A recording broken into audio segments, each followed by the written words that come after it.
స్వయంగా మీరే వచ్చి మా మరదల్ని చేసుకుంటాననటం నిజంగా మా అదృష్టంగా భావిస్తున్నాను. అవునండి, అదంతా మన అమ్మాయి అదృష్టం. సుధా వస్తున్నాడమ్మా. కాఫీ మీ బావగారికి ఇచ్చిరామ్మా.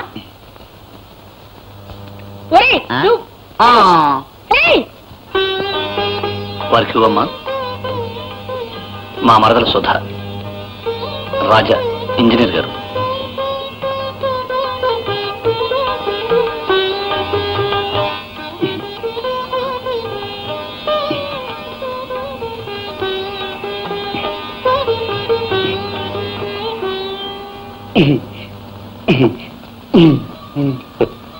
ఎవరితను?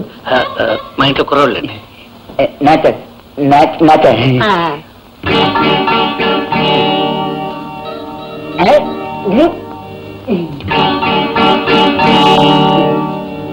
సుధా, ఎలా ఉన్నాడు అబ్బాయి? ఏమిటమ్మా అనేది? ఆయన ఎవరనుకుంటున్నావు? పెద్ద ఇంజనీరు. మీ బావగారు చేసే కాంట్రాక్ట్ పనులకు అధికారి. నిన్ను పెళ్లి చేసుకోవాలని చాలా ఊరుకోమ్మా. భావం తప్ప నేను ఎవరిని చేసుకోను. పిల్లకాకేం తెలుసు, ఉండేదబ్బా. నువ్వు ఆడపిల్లవి. పెళ్ళంటే నీ ఇష్టం అనుకుంటున్నావా? ఇదిగో చూడు, నీ బావగారు నీ సుఖం కోరి ఆయనకిద్దాం అనుకుంటున్నారు. మీనాక్షి, ఆడపిల్ల సుఖపడేది కోట్లు గలవాన్ని చేసుకుని కాదే, కోరుకున్నవాన్ని చేసుకుని. చిన్నప్పటి నుంచి దాన్ని గోపికిచ్చి పెళ్లి చేద్దాం అనుకున్నాం. వాళ్ళిద్దరూ ఒకళ్ళ మీద ఒకళ్ళు మనసులు పెంచుకున్నారు. మధ్యలో మీరు మాట్లాడకండి. మనసుల మట్టి గడ్డల ప్రేమలు మనసులు ఆకలేసే పొట్ట నింపవండి. అమ్మా, నువ్వెన్నైనా చెప్పు, చచ్చిన భావం తప్ప నేను ఇంకెవరిని చేసుకోను. సుధా, పెంకితనం నీకే కదా అందరికీ తెలుసు. నిన్ను ఇంజనీర్ గారికి ఇచ్చి పెళ్లి చేస్తానని మాటిచ్చా. ఈ పెళ్లి తప్పకుండా జరిగి తిరుగుతుంది. ఎవ్వరూ ఆపలేరు. That's all. అంతే. అమ్మా, ఏమిటమ్మా ఇది? సుధ పుట్టినప్పుడే గోపీబాబుకి పెళ్లి చేస్తామని మాటిచ్చారు కదమ్మా. అవును, 3 ఏళ్లు దాటితే రాసుకున్న ప్రామిసరీ రోడ్డు కూడా పనికిరాదు. 12 ఏళ్లు దాటిందనుకో, అరెస్ట్ వారెంట్ కూడా చచ్చిపోతుంది. ఎప్పుడో దాన్ని చిన్నప్పుడు ఇచ్చిన మాట ఇంకా బ్రతికుంటుందనుకుంటున్నావా? ఈ పిచ్చి గాని.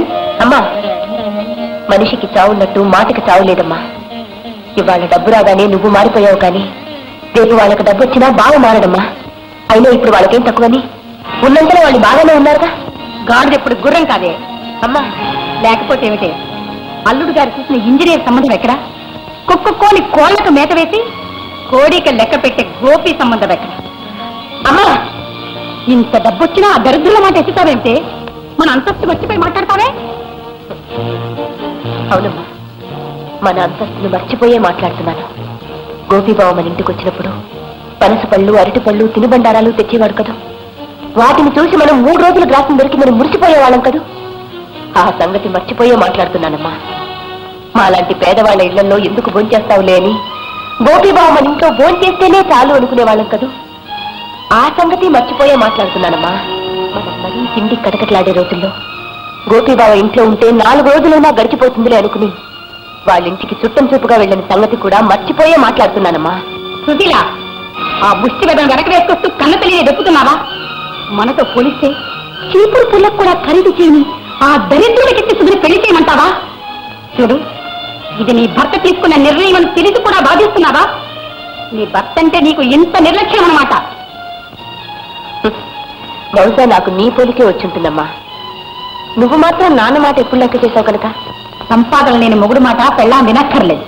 అల్లుడి సంపాదన మీద బ్రతికే అమ్మ మాట పిల్లలు వినక్కర్లేదేమో. తల్లిని పట్టుకుని అంత మాట అన్నానికి నీ నోరలా వచ్చిందే? నీకు లేనప్పుడు ఇంత అన్నం పెట్టిన బంధువుల్ని ముష్టివాళ్ళు అనడానికి నీకు నోరలా వచ్చిందమ్మా. అమ్మా, డబ్బుని నీచంగా చూడటం నా ఉద్దేశం కాదు. కానీ నీకు అర్థం అవడానికి ఒక విషయం చెప్తాను. డబ్బు అనేది మనం కాలికి తొడుకునే బూట్ లాంటిది. చిన్నదైతే బాధ పెడుతుంది, పెద్దదైతే పడేస్తుంది. అలాగే చాలని ఆదాయంతో ఒకప్పుడు మనము బాధపడ్డాం. ఇప్పుడు డబ్బు ఎక్కువైందని కళ్ళు మూసుకుపోతే పడిపోతావమ్మా. ఏమిటే నీ చెప్పుల్లో కాళ్ళు పెట్టి నడుస్తున్నావమ్మా. ముందుకు పడితే పళ్ళు రాళ్లనే కాదు, ముఖం పగిలిపోతుంది. అమ్మో అమ్మో, చెప్పులు ఉపమానంగా చెప్పి చెప్పుటి కొట్టండి మాట్లాడుతున్నారా? కాదమ్మా, కాళ్లకు సరిపడా చెప్పులతో నడిస్తే నడక హాయిగా సాగిపోతుంది. అలాగే ఉన్నదాంతో తృప్తి పడితే బ్రతుకు సుఖంగా సాగిపోతుంది. మనకెంతున్నా కావలసినంత విలువే డబ్బుకిస్తే మనము మనుషులు అనిపించుకుంటామమ్మా. అమ్మా, ఒకటి మాత్రం మర్చిపోకు, ఇవాళ మనకు ఎంతున్నా నిన్నటి రోజున మనకు ఏమీ లేదన్న సంగతి మాత్రం మర్చిపో.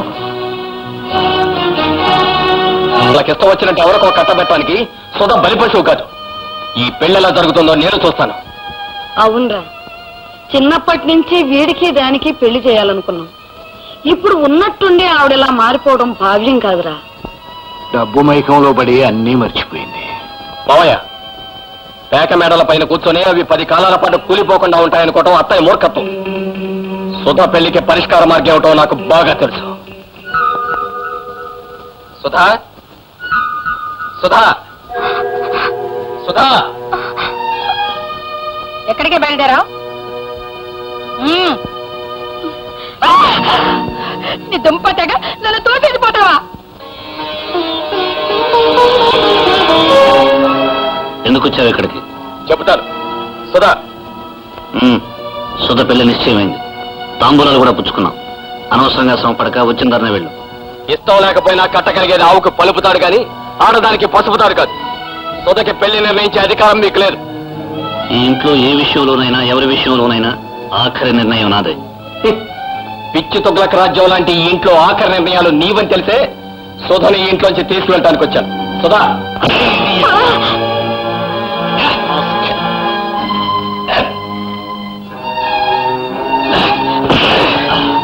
అల్లుడిగా ఏమైనా చేసుకుంటావా? నీ చేతులు పడిపోను.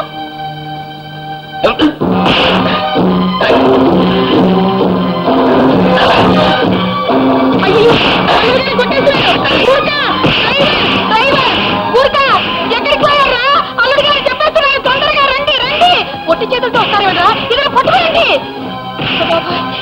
అయ్యో, చెప్పేస్తున్నాడు, కొట్టేస్తున్నాడు.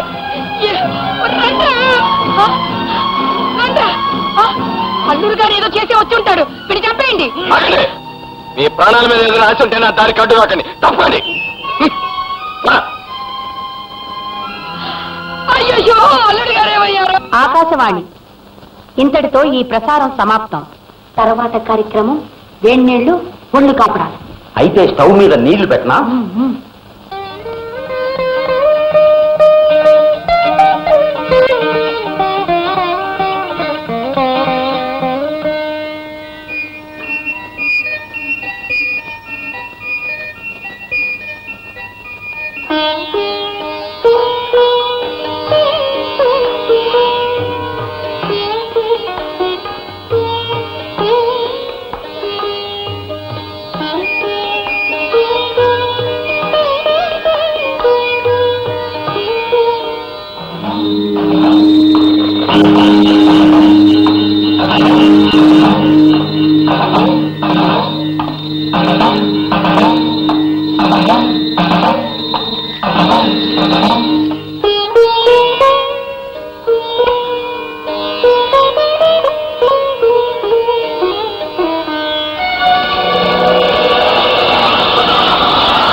తిను బాబు, పొలం మారుతుంది.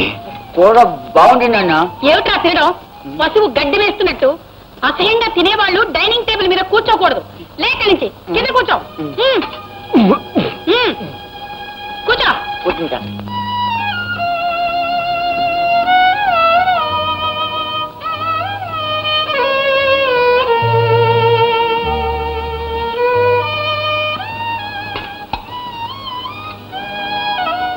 అదేంటి నాన్న నువ్వు ఇలా కింద కూర్చున్నావే? మనము నేల విడిచి సాగు చేసే మనుషులం కాదు బాబు, అందుకే కింద కూర్చున్నాం. కొండమా, నా సూపుకు వేరేందని తెలీదు?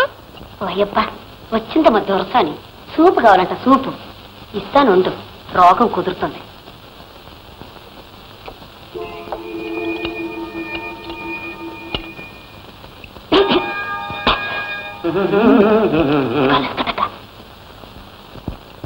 కొండమా,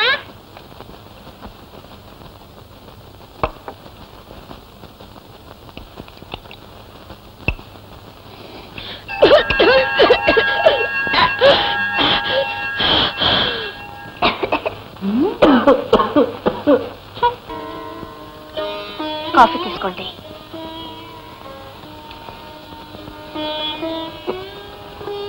బహుశా మనకు కష్టాలు ప్రారంభమయ్యాయనుకుంటాను. సుధా, కష్టాల్లో కూడా నాకు తోడుందనే తృప్తి ఉంటుంది. నువ్వు కూడా వెళ్ళి కాఫీ తెచ్చుకో. కనీసం తాగలిగిన రోజునైనా ఇద్దరం కలిసి తాగుతాం.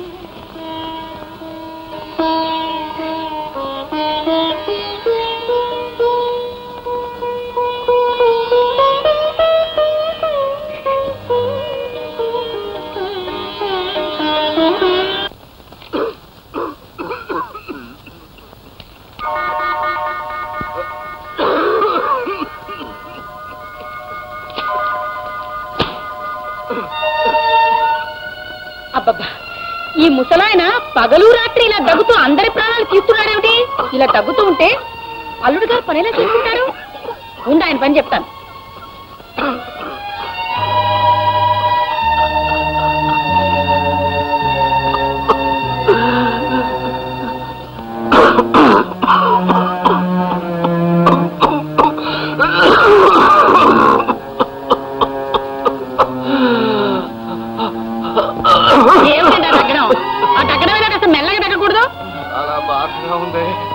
ఉంటే నేనేం చేయను? రోజంతా కష్టపడి వచ్చిన అల్లుడు గారు పడుకునే వేళకి మీరు దగ్గుతూ ఉంటే నిద్రలా పడుతుంది. వేడి నీళ్ళు పెట్టి వంట వాళ్ళంతా వెళ్ళిపోయారు. మెదల కంటే పడుకోండి.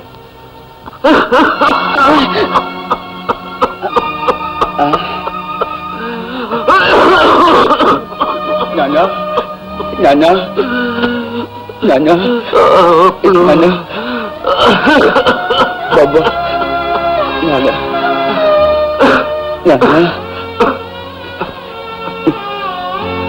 నాన్న